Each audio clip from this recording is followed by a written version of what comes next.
trolls will be electing a president, no? And we will be having a troll president for that matter. Unang-una, yung pagdating sa troll, bakit hindi ako naniniwala na patunayan ko? Dahil dito sa YouTube, napakahirap. Okay? Pangalawa ho, dito sa YouTube, kita nyo kung ba tayo patuloy na nag-exist? It's because, one, nagpapakulay kayo. Meron ba troll nagpapakulay? Hindi, yung totoo. Meron ho bang troll na nagpapakulay? Sige nga ho. Ito mga troll magpapakulay sa akin. Bakit oy, magpakulay ka sa akin. Gagawa ako ng account ko, tapos magpapakulay siya sa akin. Stupido naman, sorry ha. O ano pa, aside from nagpapakulay, nanonood pa ng video. So yung isang troll, anong gagawin niya? Tsatsagain niya lahat ng commercial ko? Kadaming commercial ng live ko? May nag-message ka sa akin, dati kong kaibigan, "Oy, banat bay!" Bakit naman? Alam mo, ito, walang biro to, sabi sa akin ng kaibigan ko. Ito, magaling na host to. Entertainer to. Ayun, narinig mo yung barbers? Kasi sa YouTube, mahirap mag-troll sa YouTube eh. Sa Facebook, pwede. Sa YouTube, mahirapan ka. Diba? Ganun yun. Maraming salamat muli sa pagsama ninyo sa ating napakaganda reaction video na ito. At kung hindi ka pa nakakapag-subscribe, huwag mong kalimutan mag-subscribe. Dahil bakit? Tayo lang po ang YouTuber sa buong Pilipinas, sa buong mundo na ipinasulat ang pangalan ng ating Mayor Duterte sa kanyang silver play button. Kaya kailangan mong mag-subscribe, i-like at i-share. I-share ang ating video, i-share ang ating video, i-share ang ating video. Diba? O tingnan nyo po, napakaganda po ng silver play button natin. Shukran, Duterte, Duterte, Duterte, Duterte, Duterte, Duterte. Oh, magugustuhan mo to, barber, sa pakinggan mo.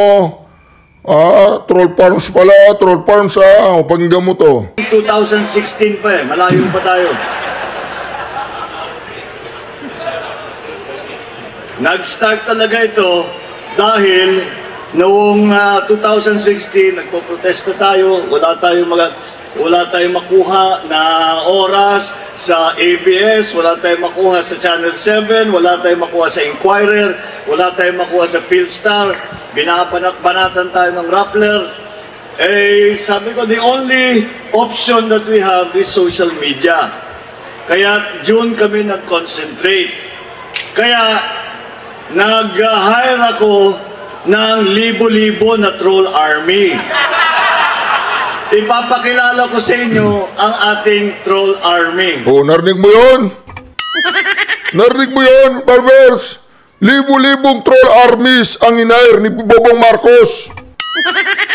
Oh, anong gagawin natin doon sa libo-libong troll army na yun? Wala na yun? Sinabi rin ni basta't isang vlogger na babaeng nasa ibang bansa, nakita raw yung troll army. Oh, ni Palaka. Yun ang tanong. Ito, pakinggan natin ha. Tinanong niya itong reporter eh. Tinanong niya yung reporter oh. Oh. Pakinggan natin ha. I'm just using the issue that was thrown at me. Oh. Ako'y tinawag na drug lord. No? Oh. Tayong dalawa lang naman nag-uusap, Ali at si Pat, no? Tatlo lang naman tayo. Oh. Gusto ko sana kayong tanungin. Kayo ba'y naniniwala na ako'y drug lord? Oo. So alam mo kami, kasi nga, alam mo ba, din? Wala po kami hinahabol. Oo daw, oo. Hindi sumagot na hindi ka drug lord, so drug lord ka, hindi sila sumagot. Ulitin po natin ha, oo daw sabi ng ito, o tingnan nyo. Wala namang basihan. Halimbawa, no, I'm just using the issue that was thrown at me, no? Ako'y tinawag na drug lord, no? Tayong dalawa lang naman nag-uusap, Ali at si Pat, no? Tatlo lang naman tayo. Gusto ko sana kayong tanungin. Kayo ba'y naniniwala na ako'y drug lord? Oo. So alam mo kami, kasi nga, alam mo ba, din? Wala po. Hindi siya sinagot. Sabi, hindi sinagot, barbers. Tanungin mo ulit, tanungin mo ulit yung dalawang yan. Kung naniniwala sila o hindi. Ako hindi ako naniniwala Tanungin mo yung dalawang yan. 61% sa mga na-survey aprobado po yung ginagawa ng Quad Committee, no? So ito naman yung extreme ng yung on the other end nga of the spectrum, kung ito nirereklamo niyo yung mga bumabati ko sa inyo, meron naman ang majority naman 61% approve of what you're doing. Let me be clear, Ali, no? Hindi kami nagrereklamo sa bumabati ko sa amin. Ang nirereklamo po natin, kasama ng milyong-milyong Pilipino, pribado man o nasa gobyerno, ay yung pagkakalat po ng mga peking news o peking mga issue. Wala hong problema, mag-criticize sila sa amin, sabihin nilang bobo kami, sabihin nilang kami, tanga-tanga kami dyan sa Kongreso, wala hong problema yon. Wala kami sinabing bobo ka! Wala kami sinabing tatanga-tanga ka! Ikaw ang nagsabi noon! Huwag mo kaming idadamay dyan ha! Nagpapakalat ka ng fake news yata eh! Di ba hindi ka naman tatanga-tanga, hindi kayo bobo? O ba't sinasabi niyong may nagsasabing bobo kayo, tatanga-tanga kayo? Huwag mong ipakalat yung fake news, Barbers! Fake news yun! Hindi po natin sinasabing tatanga-tanga tsaka bobo yung mga kongresista. Fake news yun, hindi totoo yun. Oo, tuloy mo. 24 oras, 365 days in a year. Pwede ho nilang gawin yun. Pero yung magpakalat ka ng fake news na... Teka lang, anong pwede natin gawin? Anong pwede natin gawin? 24 hours, 360... Mga issue. Wala hong problema, mag-criticize sila sa amin, sabihin nilang bobo kami, sabihin nilang kami, tanga-tanga kami dyan sa Kongreso, wala hong problema yon. 24 oras, 365 days in a year, pwede ho nilang gawin yon. Pero yung magpakalat ka ng fake news na hindi naman, wala namang basihan, halimbawa, no, I'm just using the issue that was thrown at me, no. Ako'y tinawag na drug lord, no. Tayong dalawa lang naman nag-uusap, Ali at si Pat, no. Tatlo lang naman tayo. Gusto ko sana kayong tanungin, kayo ba'y naniniwala na ako'y drug lord? So alam mo kami, kasi nga, alam mo pag din. Hindi sumagot. Disclaimer po ito, hindi ako naniniwala ng drug lord si Congressman Barbers, hindi ako naniniwala. Pero ang tanong, ang taga-Surigao kaya, tsaka buong Pilipinas hindi naniniwala. Oo. Yun ang tanong. Ito, pakinggan natin ha. Tinanong niya itong reporter eh. Tinanong niya yung reporter oh. Oo. Pakinggan natin ha. I'm just using the issue that was thrown at me. Oo. Ako'y tinawag na drug lord. No? Oo. Tayong dalawa lang naman nag-uusap, Ali at si Pat, no? Tatlo lang naman tayo. Gusto ko sana kayong tanungin, kayo ba'y naniniwala na ako'y drug lord? So alam mo kami, kasi nga, alam mo pag din. Wala po kami hinahabol. Oo daw. Hindi sumagot na hindi ka drug lord, so drug lord ka, hindi sila sumagot. Ulitin po natin na oo daw sabi ng ito. O, tingnan nyo. Wala namang basihan. Halimbawa, no, I'm just using the issue that was thrown at me, no. Ako'y tinawag na drug lord, no. Tayong dalawa lang naman nag-uusap, Ali at si Pat, no. Tatlo lang naman tayo. Gusto ko sana kayong tanungin, kayo ba'y naniniwala na ako'y drug lord? So alam mo kami, kasi nga, alam mo pag din. Wala po. Hindi siya sinagot. Sabi, hindi sinagot, Barbers. Tanungin mo ulit, tanungin mo ulit yung dalawang yan. Kung naniniwala sila o hindi. Hindi ako naniniwala Tanungin mo yung dalawang yan. Napahiya dito si Barbers, ulitin natin. Pero yung magpakalat ka ng fake news na hindi naman wala namang basihan. Halimbawa, no, I'm just using the issue that was thrown at me, no. Ako'y tinawag na drug lord, no. Tayong dalawa lang naman nag-uusap, Ali at si Pat, no. Tatlo lang naman tayo. Gusto ko sana kayong tanungin, kayo ba'y naniniwala na ako'y drug lord? Oo daw. Oo, yung narinig ko Wala akong narinig na sagot, kundi oo. Oo lang Oo. Tanungin, kayo ba'y naniniwala na ako'y drug lord? So alam mo kami, kasi nga, alam mo pag din. Wala po. Yun ang inaangawa niya nung nasangkot siya sa drugs. Kaya nagkaroon ng TRICOM. Oh, hindi sumagot si Ali eh. Oh, dapat sumagot si Ali. Oh. Yung tanongin, kayo ba'y naniniwala na ako'y drug lord? Oo. So, alam mo Diba? kami, kasi nga, Napakasimple. alam mo pag ano din. Wala po kaming hinahabol. Wala po kaming attempt to curtail the freedom of expression and freedom of speech. Bagkus, gusto pa namin palakasin ito. Pero dapat po meron pong responsableng pagpapahayag, no? Meron pong ika nga, disiplina sa atin. Huwag po natin ituro sa mga kabataan yung mga pagmumura, pambabastos, dahil alam po natin yung mga anak at mga apo natin ay meron pong access sa social media. So, ibig sabihin yung pagmumura at saka pagbabastos sulabag sa batas yun? Ibig sabihin ba, didisiplinahan niyo yung taong bayan dahil nagmumura? Anong gagawin ninyo sa mga nagmumura? Barbers, liliwanagin po natin ito. Hindi ako sang-ayon sa talamak na pagmumura. Pero halimbawa, umaastang animal. Anong tatawagin mo dyan? Di animal siya. Umaastang animal eh. O umaasta siya parang gago. Di tawagin mong gago para magbagong buhay. Ayaw mo matawag na gago, di magpakatino ka. Umaasta siya para tarantado siya, tinatarantado niya yung gobyerno, tinatarantado niya yung taong bayan, tinatarantado niya tayo, tapos tinawag mo siyang tarantado. Ayaw mong matawag na tarantado, di umayos ka. Di ba? Kasalanan niyo, barbers? Grabe naman kayo. Tuloy natin. Ngayon, kung kayo ipapayag na matuto sila ng mga pagmumura at pagkakalat ng fake news, doon ho natin ipakita dyan sa hearing na yan. So, mapapatunayan nyo naman, Kong, na kasi nga, nasa payroll ninyo ng nasa payroll ng mga illegal na pogo. At saka drug lords. Itong mga vloggers na to. So, gaya rin nila, tayo ay merong suspecha, no? Bakit ang aming basihan dito, hindi naman po siguro masipag na ito ay gumawa ng mga content para makapanirang puri kung wala pong nasa likuran nila o nagbabayad sa kanila.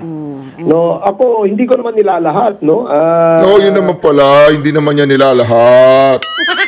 Unahin ninyo yung tumitira kay Duterte at saka kay Sara. Kay Pangulong Duterte at saka kay Sara, yung mga vlogger na yan, bayaran yan. Yung mga tumitira kay Duterte at saka kay Sara, bayaran ng mga yan. Sila yung unahin ninyo, kung barbers.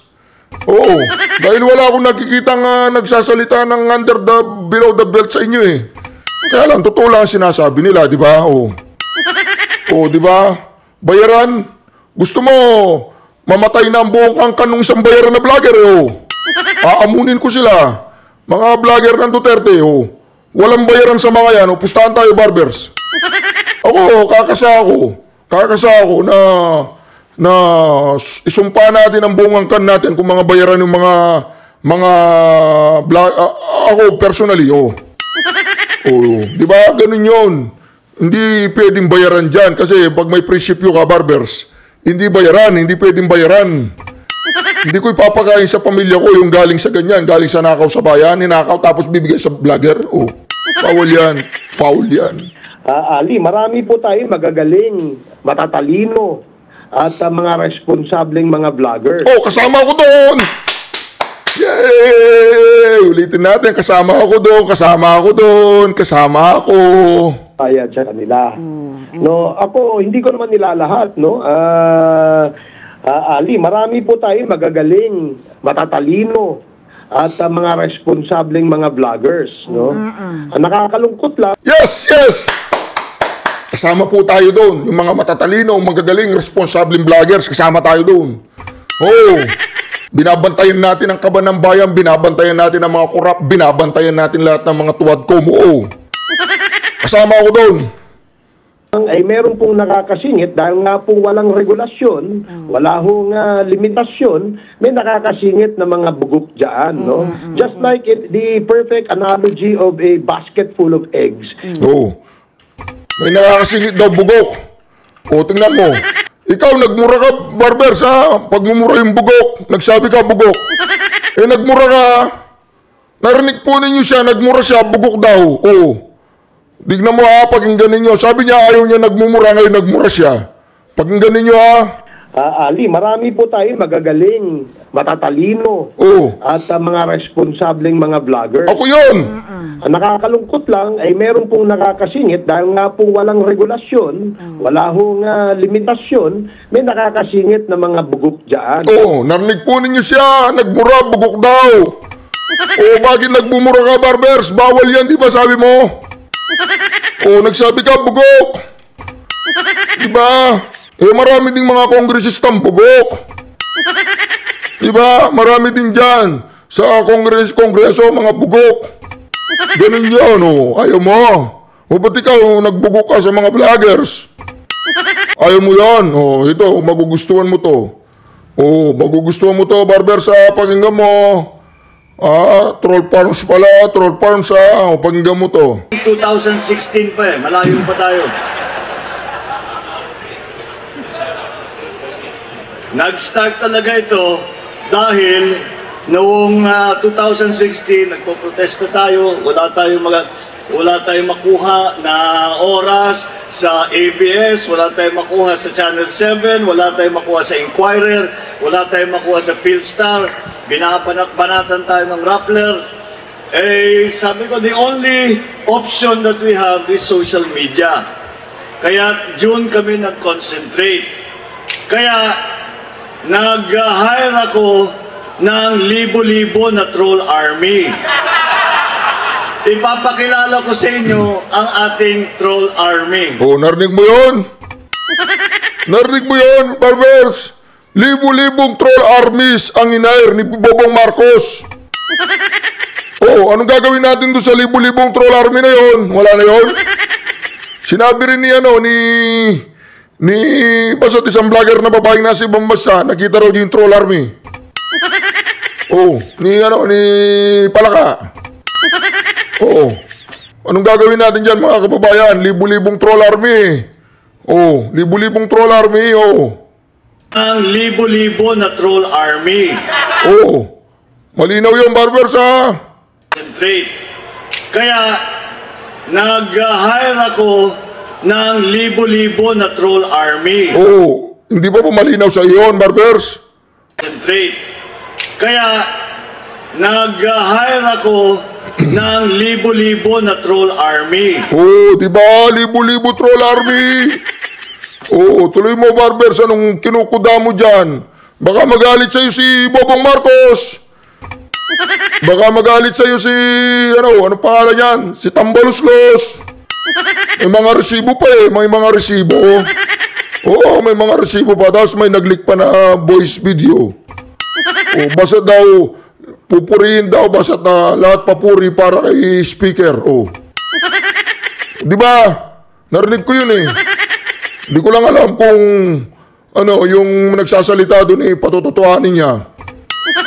Di ba? No? Just like the perfect analogy of a basket full of eggs. Meron pong mga bulok. No? Yung mga wala hong utak. Yung wala hong ginawa, kundi gumawa lang ng pera. Meron nga dyan, dating TV anchor hindi ko alam, laos na siguro. Wala hong ginawa ito, kundi sumakay sa issue para magkaroon ng content, no? Siguro nababayaran yung kanyang mga content. Pero nakakalimutan niya siguro kung Manong Jason tinitira yata ni Barbers Hindi, hindi ko sinabing siya yung tinitira ni Barbers, yata. ikaw ba yan, Manong Jason Ikaw ba to, Barbers? Si Manong Jason ba to? Yung tinitira mo? Magaling yan si Manong Jason. Idol ng buong Pilipinas yan Hindi siya laos, Barbers. Mayaman na yan, nag-retire na. Hindi katulad mo. Mayaman na yan, nasa Davao yan. Hindi na niya kailangan magtrabaho sa buhay niya. Huwag mong sabihin laos yan. Kung lalabas yan, panonood pa rin ng taong bayan yan. Kaya lang, retire na yan. Hindi na niya kailangan magtrabaho. Yung ginagawa niya, paglilingkod sa bayan na lang, walang nagbabayad dyan at saka wala namang kita yung kanyang mga content. Oh, alam namin yan, vloggers kami, mayaman yan. Hindi katulad ng ibang mga politician dyan. Siya, hindi. Mayaman na mayaman si si Manong J. Sonsa. O, di ba? Mayaman yan. Marami ng pundar yan. Tsaka hindi corrupt yan. Yung sinasabing responsible journalism. Yeah. Nakakalimutan niya siguro yung sinasabing truth in a basket full of eggs. Meron pong mga bulok. No, yung mga wala hong utak. Yung wala hong ginawa kundi gumawa lang ng pera. Meron nga dyan, dating TV anchor hindi ko alam, laos na siguro. Wala hong ginawa ito kundi sumakay sa issue para magkaroon ng content, no? Siguro nababayaran yung kanyang mga content. Pero nakakalimutan niya siguro kung ano yung sinasabing responsible journalism. Nakakalimutan niya siguro yung sinasabing truth in journalism, no? So dapat Nag-iba na kasi remind ulit ito mga nag-iba na talaga ang landscape dahil sa sa social media, no? Yung because of So, ibig sabihin, si Barbers, nasaktan siya nung sinangkot siya patungkol sa drugs. Hindi naman sumagot si Ali, yung mga anchor dito, yung dalawa hindi naman sumagot. Naniniwala ba kayong hindi sila sumagot? Ayaw nila madamay. Kung sangkot, di sabit yung reputasyon nila. Kung hindi sangkot, di mas maganda naman. O, di ba? Dapat hindi talaga siya sangkot. Kasi may pamilya si Barbers, di ba? Pero dapat yan, patunayan niya. Ay, hindi pwedeng patunayan o wag nang patunayan. the social media. I was going to ask nga, are you going to go as far as like what they call this, banning? Like, di ba ang Meta, nagsabi na sila, wala na, tatanggalin na nila yung pag-vet na yan. Di ba? Yun ang kinakatakutan ng mga nasa Amerika. Hindi naman. Di iyak na kayo ngayon. Wala nang fact-checker. Kaya nga ako, wala pong Facebook yung Reaction TV PH. Wala po tayong Facebook. At wala din tayong TikTok. At wala din tayong Instagram. YouTube lang tayo. Bakit? Kasi sa Facebook, gusto ko magkaroon tayo ng Facebook account eh. Kaya lang, maraming ang trantadong mga i-ano kanila, i-report kanila, ganyan. Tapos, mamas report kanila, yun, doon na magsisimula. O, di ba, bigla na lang mawawala yung Facebook page mo, sayang naman. Kaya ngayon, tinanggal yun ni Mark Zuckerberg. Parang katulad na ng YouTube yata yung Facebook ngayon. Ewan ko kung magpe-Facebook po tayo. Abang-abang lang po tayo, ha? Hindi naman siguro kami aabot sa ganon. Dahil nga ang amin lamang layunin ay magkaroon ng disiplina, magkaroon ng regulasyon, magkaroon ng pamantayan, no? Itong mga pagbablog. Kasi for all we know, baka bukas, kung wala na akong trabaho, baka mag-vlogging na rin mo ako. Alam mo, ako, parang... O di ba gusto rin niya mag-vlogging? Alam mo, inggit lang siguro si Barbers. Palagay ko, naiinggit to sa atin. Pag nag-vlogging ka, Barbers, collab tayo, ha? Collab tayo. Oo. Basta huwag ka lang magsasalita, collab tayo. Alright? Dito po kasi usapin seryosong usapan to, freedom of speech. Isasabihin niyang, didisiplinahin niyo yung mga tao sa pagmumura, ganon. Hindi po freedom yun. Walang freedom doon. Pag sinabi mo kasi didisiplinahin mo, mayroong limitasyon ang isang bagay. Hindi freedom, may limitasyon nga eh. Limited ka lang. Walang freedom yun. Ang freedom of speech, ganito yan. Malaya kang magsalita ng magsalita. Kahit siraan mo kung sino-sino, kahit lapastanganin mo kung sino-sino, malaya ka. Kaya lang may consequences yan. Yun ang tinatawag na ating take fully responsibility. Malaya ka. Pwede mong gawin yan. Kaya lang, pag ginabot ka dun sa limitasyon, kulong ka. Pero malaya ka, pwede mong gawin. Kasi pag hindi ka malaya, hindi mo pwedeng gawin. So doon pa lang sa hindi mo pwedeng gawin, hindi ka na maaabot doon sa nakasira ka ng tao. Pero ibig sabihin doon, hindi ka malaya. Freedom nga freedom. Pag sinabing freedom, free yan. Lahat, free speech, free lahat. Lahat free. Gawin mo lahat ng gusto mo, free ka. Pero, pag inabot ka ng batas, kulong ka. Pero at least, free ka na gawin mo, malaya kang gagawin mo. Kaya nga may mga nagkakasala, mga nagkakamali, may mga intentional na ginagawa nila yung inaabuso nila yung kalayaan nila eh. O pag inabuso mo yung kalayaan mo, kulong ka, ganun yun. Or magbabayad ka. O, di ba? Ngayon, pag nakakulong ka na, hindi ka na free. O, di ba? Incarcerated ka na doon. Hindi ka na pwedeng pumunta saan mo gustong pumunta. Hindi ka na pwedeng gumamit ng cellphone. Hindi na free yun. Wala ka ng freedom doon. O, di ba? Pero dito, yung tinatawag na freedom, walang ganyanan. Ngayon yung TRICOM na yan, sinong gagastos dyan para lamang madisiplina nyo yung mga vloggers? Kaban ng bayan naman. Di ba? Anong gagawin natin ngayon, barbers? I-disiplinahin natin yung mga nagmumura. O ikaw nga, nagsalita ka kanina, mga gago eh. O, nagmura ka eh. Kung gusto mong mangyari, parang talagang ano yan, lubhang... Sabi niya, anong gusto mong mangyari? Ito po ah. Aging na rin mo ako eh. Alam mo, parang yung gusto mong mangyari, parang talagang ano yan, lubhang napakahirap. Kasi there will always be yung sinasabi ninyo na merong dating journalist. Na, Kasi any Tom, Dick, and Harry now eh. Lahat ngayon may handle eh. Lahat na lang may gustong sabihin. At binibigyan sila ng plataforma to express what they want to say. Yeah. Pero tatayo ang pangalan mo eh. Maniniwala ba kami, kamo, kung na drug lord ka? Tatayo ang pangalan mo. In the end, it's really your credibility, your integrity. Paniniwalaan ba ng mga tao yung pinagsasabi nitong tao na to na allegation, let's say, against you?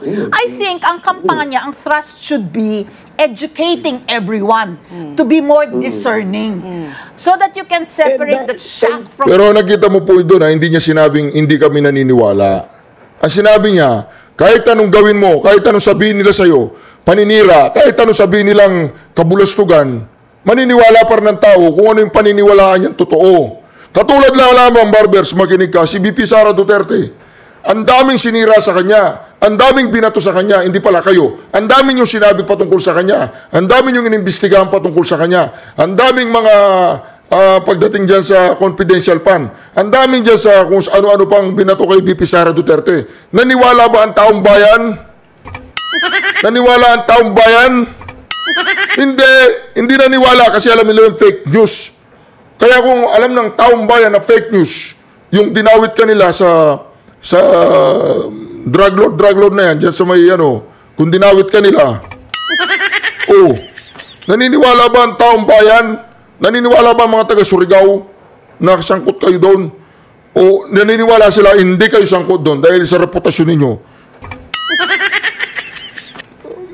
Aantong at aantong pa rin yan kung sino ka, kung ano ka, kung sino ka sa tao, kung ano ka sa tao, yun. Diba ngayon, kung magngawa ka, merong pumuna sa'yo, merong nakadiscover sa mga katarantaduang ginagawa mo, tapos ngawa ka ng ngawa, ganyan-ganyan, fake news yan, ganyan. Wala tayong magagawa dyan. Matatapos ang cycle ng mundo. Andiyan ka pa rin. Anong freedom doon? That is exactly, and that is exactly what we want to achieve here. Di ba? Taliwas doon sa iniisip ng iba na pinipigilan natin yung kanilang malayang pamamahayag. No, hindi ho ganun. Yun ang sinasabing fake news. Kaya nga tinitwist nila eh. Di ba? Pagka yung interview mo halimbawa sa isang kaya ito, yung interview nyo sa akin, i-splice nila ito. I'll bet you 1,000% they will do this. They will splice this, no? And they will only play yung mga gusto lang nilang marinig na ikasisira natin, no? Di wag kang magsalita sa ikasisira mo. Hindi na namin kasalanan yun. Halimbawa, pinlay nila yung kasisira mo. Kasi sino ba nagsabi no? Ikaw. Sino sumira? Ikaw. Tapos sisisihin mo yung mga vloggers. Kaya nga nandito kami, nagbabalanse kami. Government, media, vloggers. Yung vloggers, ito yung boses ng taong bayan. Boses ito ng taong bayan. Nandiyan ang korte, pag may sumira sa reputasyon ninyo, isampan nyo ng kaso. O di ba, kumpleto naman ang batas natin. Pero yung ganyan, parang nararamdaman ng mga vloggers ay kinakadyo nyo sila. Lalo magagalit ang mga yan. Imbes na kaibiganin nyo sila, maging mapait kayo sa mga yan, talagang marami sa mga vloggers, hindi bayaran. Marami sa mga vloggers, totoo ang sinasabi, katulad natin. Totoo ang sinasabi natin dahil nagre-react lang naman tayo. Hindi tayo gumagawa ng issue. Bawa ito, nag-react ako ngayon. Sinasabi niya, gago yung mga nakalaw. Di ba, galing sa bibig mo yung barbers, gago. Sinabi mo, gago. Pagmumura yun. Tapos sasabihin mo, hindi mo tuturo magmura yung mga kabataan. Para yata hindi maganda yun. Ikaw lang ang pwede magsalitang gago. Di ba? Yun nga, balik ulit yung tanong sa inyo, no, Ali. Kayo ba papayag na walang regulasyon, na patuloy ang pambabastos, patuloy ang pagmumura, patuloy ang walang disiplina ng mga yan? Diba? Di, sampan nyo ng kaso pag nagmura. Anti-mura law. Gawa kayo ng anti-mura law. House Bill number, yung gano'n, House Bill number, ano ba number lalagay natin sa House Bill? 777, O kaya, 30, gano'n. House Bill, 7 million. Anti-mura law. Tapos, House Bill, 30 million. Anti-mura law. Tsaka anti-putangina law. Yun. Ganun ang gawin ninyo. Gumawa kayo ng batas. Anti-mura. Tsaka anti-reaction. Pag nag-react ang tao sa sinabi nyo, demanda nyo. May nakita sila sa gobyerno, mali, nag-react sila. I-demanda nyo. Gawa ka no. Ngayon, gawa ka. Republic Act, House Bill, Tambaluslos, Anti-Reaction Law. Ganoon. Para tao sa Pilipinas, sa buong Pilipinas, tumino. Diba? Ganun yun. Alam mo, Kung kayo ang hirap nga na ay kaisa ng komite, kung kayo po ay kaisa ng komite, kami po ay nag-iimbita sa inyo na magbigay din ng inyong opinion sa aming susunod na hearing tungkol dito. Bigyan nyo kami ng guidelines, bigyan nyo kami ng ideya kung paano natin magkakaroon ng disiplina para pare-parehas po tayo makinabang. Hindi yung kayo lang o kami lang. Wala hong ganun. Ito ay para sa bansa. Sana makadalo kayo sa aming pagdinig sa ganun makapagbigay din po kayo ng inyong opinion at Ay nako, wag mo ako papupuntahin kong wag. Ayaw nila. Yung gusto daw pong umaten dyan, si Sir Banat ba? Si Madam Marlica, baka gusto mag-attend dyan. Sorry. Pag itanggal po sa record yung salitang Banat Bay tsaka Marlica in aid of the legislation.